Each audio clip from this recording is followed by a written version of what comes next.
할렐루야. 오후 예배에 나온 우리 총복의 성도님들에게 하나님의 크신 은혜와 축복이 가득히 임하기를 간절히 소원합니다. 옆에 있는 분들하고 인사 나누겠습니다. 잘 오셨습니다. 은혜 받읍시다. 제가 한자를 하나 적어 갖고 왔습니다. 함께 읽어보도록 하겠습니다. 여러분이 한자를 얼마나 잘 아는지 한번 제가 테스트해 보도록 하겠습니다. 다 같이 읽겠습니다. 시작. 근, 묵, 자, 흑. 역시 우리 청복의 성도님들 수준이 굉장히 높습니다. 뭐라고요? 근, 묵, 자, 흑입니다. 이 뜻은 검은 것, 곧 먹을 가까이 하면 자신도 검게 물들게 된다라는 뜻을 가지고 있습니다. 나쁜 사람과 가까이 하면 나쁜 버릇이 물들게 된다는 것을 의미하고 있지요.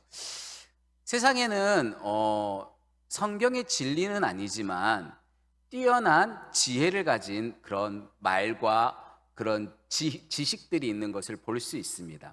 물론 이런 지식들은 경험에 의한 것일 수도 있고 뛰어난 통찰력에 의해서 나타나는 경우도 있습니다. 어쨌든 오늘 근, 묵, 자, 흑. 세상 사람들도요, 검은 거랑 가까이 하면 더러워지는 걸 잘 아는 거예요. 나쁜 사람하고 같이 계속 부대끼고 있으면 나도 그 나쁜 행동과 나쁜 습관이 나의 행동에서 나타나게 된다는 것을 익히 알고 있는 거예요.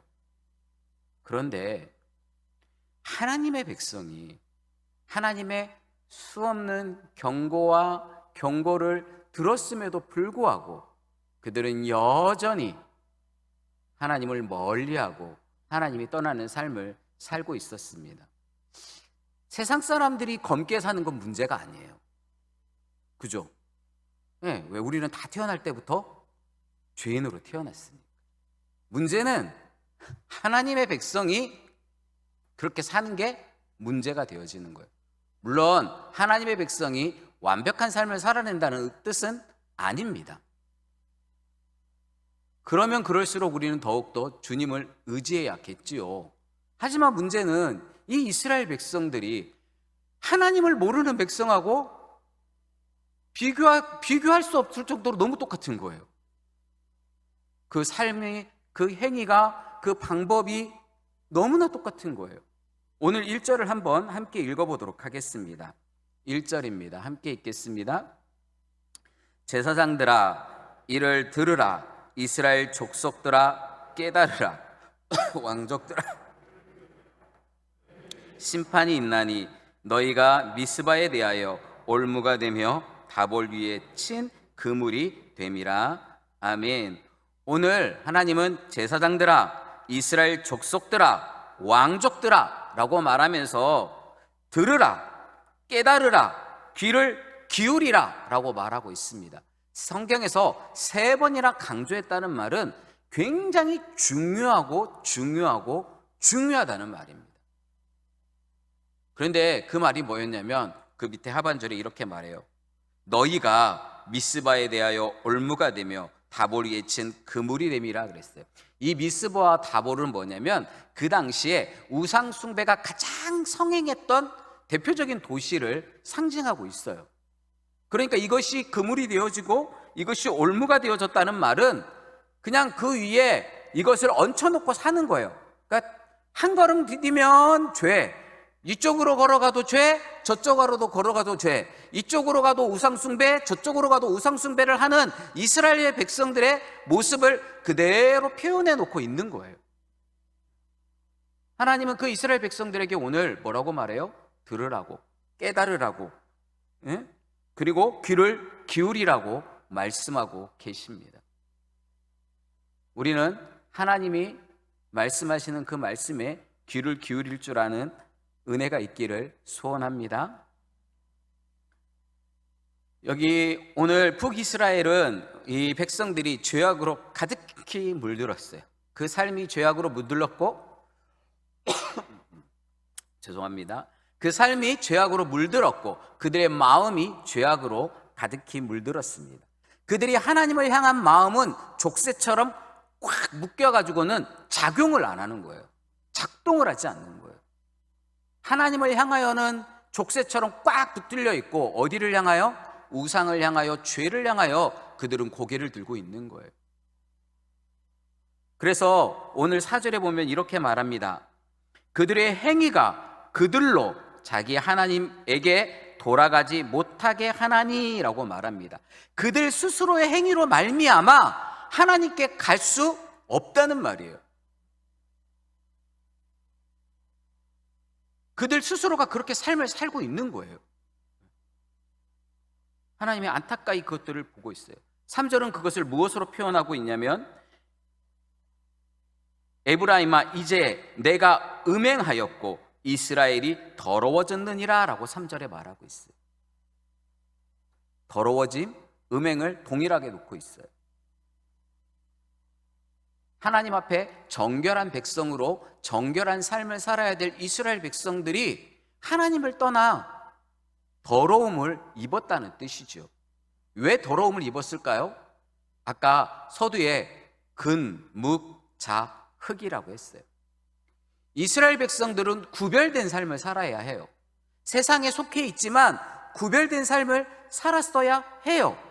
그런데 그들 가까이에 무엇을 두었어요? 묵을 가까이 둔 거예요.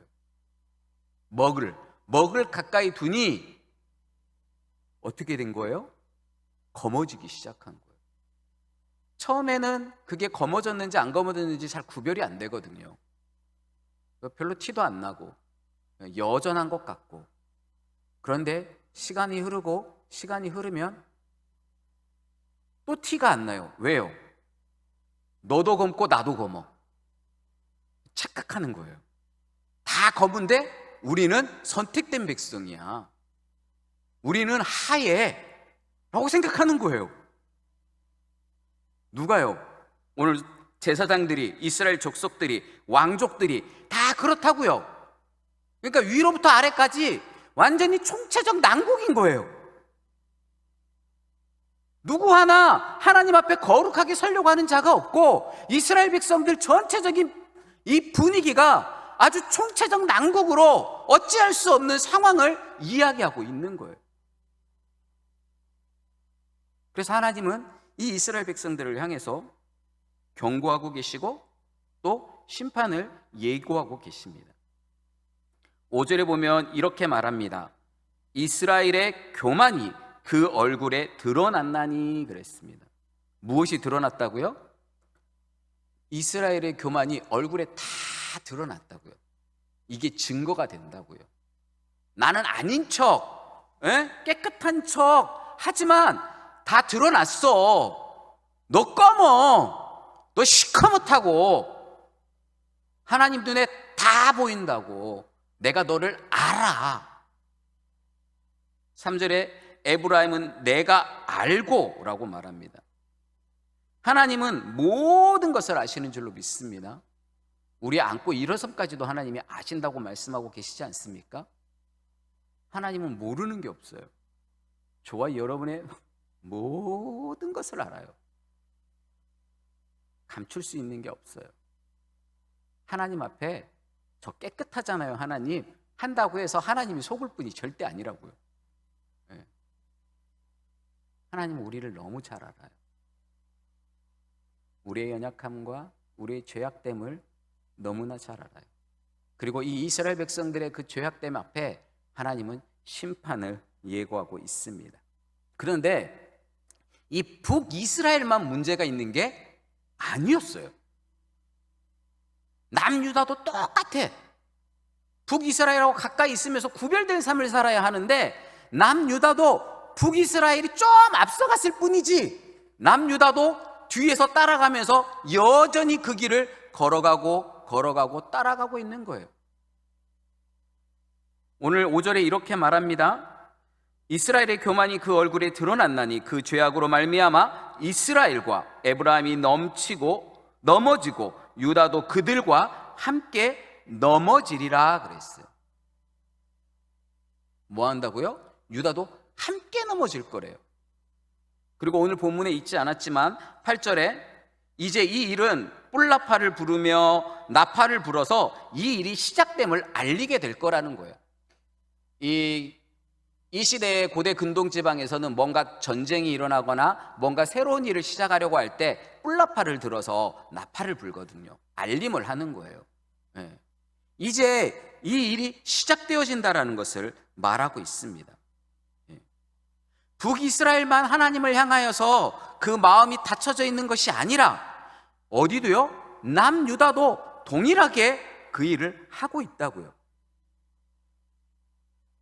혹시 옆에 있는 분들을 이렇게 바라보니까 저렇게 살면 안 될 것 같은데 하나님의 백성이 저렇게 살면 될까? 하고 혹시 여러분 안에 염려가 있으십니까? 저와 여러분도 똑같을 수 있습니다. 우리는 옆에 사람이 검은지 흰지에 거기에 관심을 갖기 전에 우리는 내가 하나님 앞에 거룩한 백성으로 하나님이 기뻐하는 삶을 살고 있는지를 되돌아서 돌아볼 수 있는 은혜가 있기를 소원합니다. 오늘 이 남유다에 대해서는 10절에 보면 이렇게 표현하고 있습니다. 유다 지도자들은 경계표를 옮기는 자 같으니 그랬습니다. 이 경계표는 땅과 땅의 경계선을 의미하는 건데요, 이 경계표를 옮긴다는 것은 뭐 하는 거예요? 남의 땅을 도적질하는 거예요. 근데 남유다가 북이스라엘이 흔들리고 지금 굉장히 혼란 가운데 있으니까 남유다 마음에 어떤 마음이 들었다고요? 경계표를 옮겨 놓으려고 하는 그런 마음. 그 북이스라엘을 불쌍히 여기고 그들을 안타까이 여기고 그들을 바라보면서 타산지석으로 우리에는 하나님 앞에 온전한가를 들여다봐야 될 그들이, 그 유다의 지도자들이 뭐 하고 있어요? 경계표 옮길 생각을 하고 있는 거예요. 하나님은 오늘 북이스라엘만 경고하고 있는 것이 아니라 남유다, 조금 깨끗한 것 같고 조금 하나님을 섬기는 것 같고 조금 하나님을 위해서 뭔가 자기를 드리는 것 같고 헌신한 것 같은 그 남유다를 향해서도 하나님이 오늘 경고의 말씀을 하고 계시는 거예요. 이게 저와 여러분에게 주시는 경고의 말씀이긴다는 사실을 기억하시기 바랍니다. 이 시대를 살아가고 있는 하나님의 백성이 정말로 하나님의 백성으로 구별된 삶을 살고 있는가? 나의 언어는 세상 사람들과 구별되어져서 사랑을 나누고 격려와 칭찬과 위로와 복음을 선포하고 있는가? 나의 얼굴에는 교만이 사라지고 겸손과 섬김의 그런 얼굴인가? 우리는 우리의 자신을 돌이켜 보아야 할 것입니다. 저와 여러분이 하나님 앞에 겸손히 엎드려 우리에게 묻은 검은 때를 주 예수 그리스도의 보혈의 피로 정결하게 깨끗하게 씻어달라고 구하고 요청하고 도와달라고 해야 될 줄로 믿습니다. 왜냐하면 우리는 다 죄인이잖아요. 제가 여러 차례 말했는데 이 세상에는 뭐밖에 없다고요? 죄인밖에 없다 그랬어요. 그죠? 근데 죄인은 두 종류가 있다 그랬어요. 기억하십니까? 기억을 못하면 제가 행복합니다. 세상에는 다 죄인이에요. 의인은 없나니? 하나도 없습니다. 그 말은 예수를 믿어도 죄인이라는 뜻이에요. 근데 여기서 이제 죄인은 구별이 되어져요. 두 종류라고 그랬어요. 한 죄인은 뭐냐면 안 믿는 죄인, 한 죄인은 믿는 죄인이에요. 근데 결과가 달라요. 우리가 예수님을 믿는다고 해서 우리의 삶이 갑자기 깨끗한 삶을 사는 것은 아닙니다. 우리는 여전히 죄를 짓지요. 근데 안 믿는 죄인과 구별된 삶을 살아야 해요. 안 믿는 죄인은 죄가 죄로 여겨지지 않는 게 문제예요. 근데 믿는 죄인이라면 하나님이 죄를 생각나게 하고 깨닫게 하는 순간 회개의 은혜가 임해야 될 줄로 믿습니다. 그게 구별되는 거고 그게 다른 삶이에요. 하나님 앞에 우리가 나아가서 회개하는 순간 하나님은 이미 준비하고 계시다고요. 뭐를요? 용서를 준비하고 계세요. 그래서 회개 기도는요, 실은 용서해 주세요라고 말하는 게 아니에요. 회개 기도는 하나님, 나 오늘 또 이렇게 죄 지었어요. 하나님, 오늘 또 이거로 말미암아 이렇게 되어서 내 옆사람이 상처를 입었어요 하고 있는 그 자체를 그대로 낱낱이 고백하는 것. 그렇게 하면 하나님 어떻게 한다고요? 요한일서 1장 9절에 우리가 우리의 죄를 자백하면 저는 미쁘시고 의로우사 우리를 어떻게 하신다고요? 깨끗하게 하시고 우리를 죄에서 사하여 주신다고 약속하고 계신 줄로 믿습니다. 이게 다른 거예요. 얼핏 볼 땐 교회 다니는 교인이나 안 다니는 애들이나 똑같아 보이는 거예요. 니캉내캉 똑같은 것 같은 듯한? 그런데 하나님 앞에는 달라요. 우리는 하나님의 자녀잖아요. 좀 구별된 삶을 살아야죠.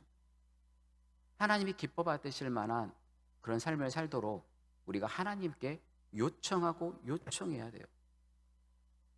그래서 어느 순간 우리가 나도 모르게, 혹시 여러분 그런 경험 해보신 적 있습니까? 저는 많지는 않지만 경험해 본 것 같습니다. 어떤 큰 일에 대해서 제가 넉넉한 마음으로 그 일을 덮어준 적이 있어요. 몇 차례 있어요.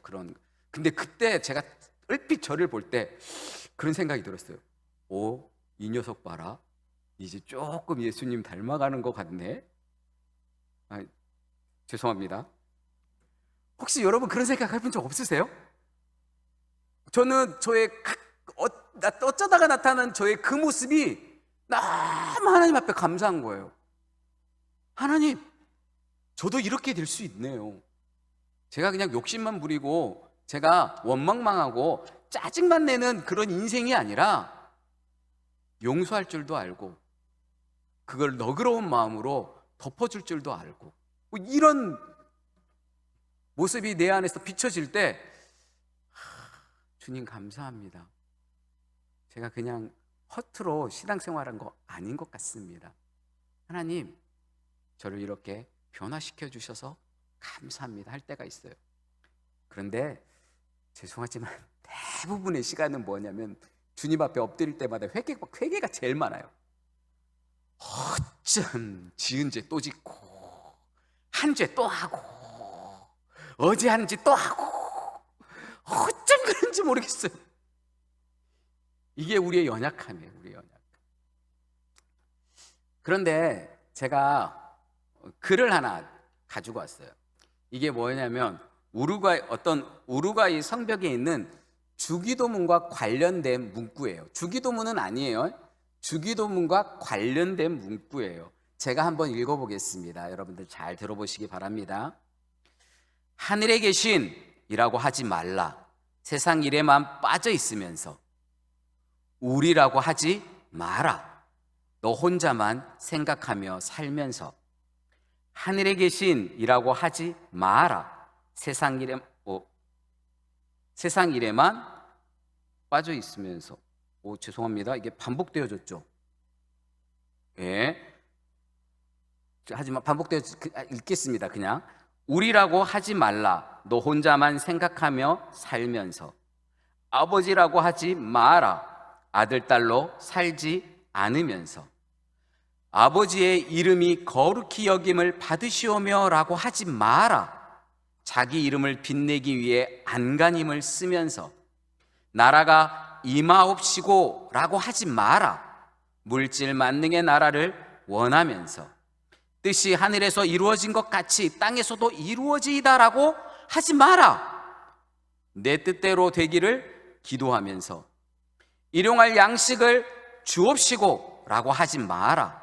죽을 때까지 먹을 양식을 쌓아두려 하면서 우리에게 죄 지은 자를 사하여 준 것 같이 우리 죄를 사하여 주옵시고 라고 하지 마라. 누구에게 아직도 앙심을 품고 있으면서 우리를 시험에 들게 하지 마옵시고 라고 하지 마라. 죄 지을 기회를 찾고 다니면서 악에서 구하여 주옵소서 라고 하지 마라. 악을 보고도 아무런 양심의 소리를 듣지 않으면서 아멘 이라고 하지 마라. 주의 기도를 진정 나의 기도로 바치지도 못하면서. 여러분, 이 문구를 보시니까 수긍이 됩니까? 수긍이 좀 되는 것 같아요. 꼭 어쩜 우리를 그렇게 잘 아는지, 우리의 폐부를 정확히 찌르고 들어오는 그런 문구인 것 같습니까? 일단은 그런 것 같습니다. 그런데 주님이 우리에게 주 기도문을 가르쳐 줄 때 우리가 이렇다라는 걸 몰랐을까요? 우리가 이런지 몰라서 주 기도문을 가르쳐 주셨을까요? 우리가 우리 자신만 알고 우리가 하나님 뜻보다는 내 뜻을 드러내려고 하고 내가 더 많이 가지려고 하는 욕심이 가득하다라는 것을 하나님이 몰라서 주기도문을 가르쳐 주셨을까요? 아니요. 하나님은 우리를 너무나 잘 알아요. 하지만 우리가 기억해야 될 것은 뭐냐면 하나님께로 돌이키는 자에게 소망이 있음을 기억해야 될 줄로 믿습니다. 저와 여러분이 주님께로 돌이키기만 하면 주님은 우리를 기억하시고 우리를 도우시고 우리와 함께 하시는 줄로 믿습니다. 시편 139편에 보면 이렇게 기록하고 있습니다. 함께 읽어보도록 하겠습니다. 여호와여, 주께서 나를 살펴보셨으므로 나를 아시나이다. 주께서 내가 앉고 일어섬을 아시고 멀리서도 나의 생각을 밝히 아시오며 나의 모든 길과 내가 눕는 것을 살펴보셨으므로 나의 모든 행위를 익히 아시오니 여호와여, 내 혀의 말을 알지 못하는 것이 하나도 없으시니이다 라고 말하고 있습니다. 잠깐 그대로 두십시오. 하나님이 뭐 하신다고요? 나를 알아요. 나를 안다는 자, 여기서 1절에서 나를 안다 라고 말할 때 이 안다라는 말은 뭐냐면 내가 어떤 인격체인지를 정확히 안다는 거예요. 내가 어떤 인생의 삶을 살아가고 있는지 내가 너 알아 라고 말씀하고 계시는 거예요. 2절에는 뭐라고 말하고 있어요? 나의 생각을 밝히 알아요. 아는데 어떻게 한다고요? 내가 무슨 생각하는지 밝히 안다고요. 내가 하는, 그리고 내 모든 행위를 뭐예요? 익히 알아요. 우리의 앉고 일어섬을 다 아는 거예요. 여기서 제가 이 시편 139편을 읽을 때마다 항상 두렵고 떨림인데 2절이 굉장히 저한테는 두렵고 떨림이에요. 내 생각까지도 다 안돼요. 내가 무슨 생각하고 있는지. 생각은 감출 수 있는 거예요. 그죠? 제가 무슨 생각을 하는지 장로님 아세요? 모르잖아요. 생각은 감출 수 있습니다. 근데 하나님 앞에서는 어떻게 된다고요? 밝히 알아. 그러니까 여러분, 하나님 앞에 숨기려고 하지 맙시다. 하나님은 나를 너무 잘 알아요. 하물며 내 혀의 입에서 나가는 말을 모르시는 게 하나도 없어요. 날 이렇게 잘 아시는 그분이 아까 조금 전에 우리와의 성벽에 걸려있던 주기도문과 관련된 그 문구에 대한 내용을 하나님이 모르셨을까요? 아니요. 알아도 너무 잘 알았었을 거라고 생각해요.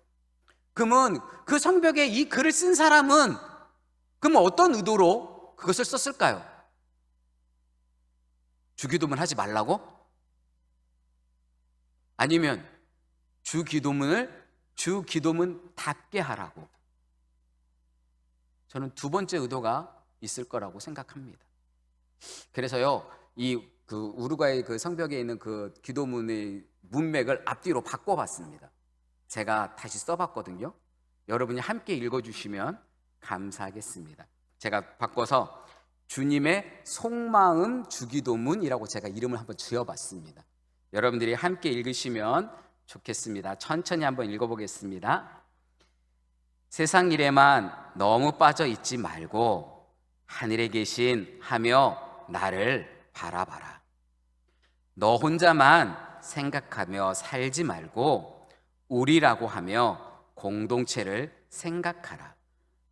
나의 아들, 딸답게 살지 못할 때도 있지만 너의 아버지가 누구인지 기억하고 아버지 하고 나를 찾아라. 자신의 이름을 빛내기 위해 안간힘을 쓰며 사는 삶보다 너의 삶의 주인에게 영광을 돌리며 아버지의 이름이 거룩히 여김을 받으시오며 하라. 물질 만능의 나라보다 영원한 나라를 꿈꾸며 나라가 임하옵시고 하라. 너의 뜻대로 되기를 기도하기보다는 뜻이 하늘에서 이루어진 것 같이 땅에서도 이루어지이다라고 나의 뜻을 구하라. 죽을 때까지 먹을 양식을 쌓아두려고 하지 말고 하루하루의 은혜를 경험할 일용할 양식을 주옵시고라고 하라. 누군가에게 앙심을 품고 있다면 내가 너를 어떻게 사랑했는지 기억하며 우리에게 죄 지은 자를 사하여 준 것 같이 우리 죄를 사하여 주옵시고라고 하라. 죄 지을 기회만 찾고 다니지 말고 우리를 시험에 들게 하지 마옵시고 하며 나의 도움을 구하라. 악을 볼 때면 신앙의 양심에 귀를 기울이고 악에서 구하여 주옵소서 하라. 마지막으로 아멘이라고 하고 주의 기도를 진정 너의 기도로 바치길 바란다. 여러분, 이렇게 되기를 소원합니다. 제가 이렇게 되기를 원하고 우리 청복의 성도님들의 주 기도문이 이런 주 기도문이 되어지기를 원하며 여러분의 삶이 이런 주 기도문과 같은 삶이 되어지기를 주님의 이름으로 축원합니다. 그래서 오늘 제 설교 제목이 그런데도 사랑이에요. 저와 여러분이 그런데도 사랑하신대요. 너무 감사하지 않습니까? 저는 그런데도 우리를 사랑하는 그 하나님이 너무 감사하고 너무 고맙습니다.